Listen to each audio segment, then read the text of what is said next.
may Airbnb units kami. Tapos ako, bilang maarte talaga ako, meron kaming cleaner, but gusto ko kasi na ako mismo naglilinis. Basta lahat, maarte ako. In short, maarte ako pagdating sa mga kwarto, banyo. Hygiene, sanitation. Overnight, pero over din naman talaga sa baboy. Para anong ginawa mo? Bakit ganito ka baho?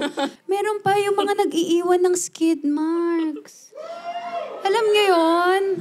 Ano daw yung skid marks? Pag nag-number 2 ka, tapos nag-wipe ka ng tissue, tapos may bakas pa doon, lagay mo yun sa bedsheet. Skid mark. Use your imagination paano nangyari yun. As in, grabe, sis. Parang, ano to?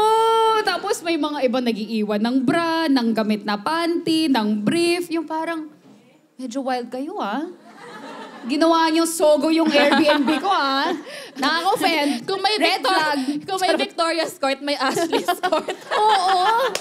Wisit. Wala lang. Pero anyway, Ito wala na lang. nga. Share ko lang. I just moved to a condo. Tapos si Ashley, di ba may Airbnb business siya. So yung mga luma niyang gamit sa Airbnb, sabi niya, alam mo, sa'yo na lang to. So binigyan niya ako ng mga gift.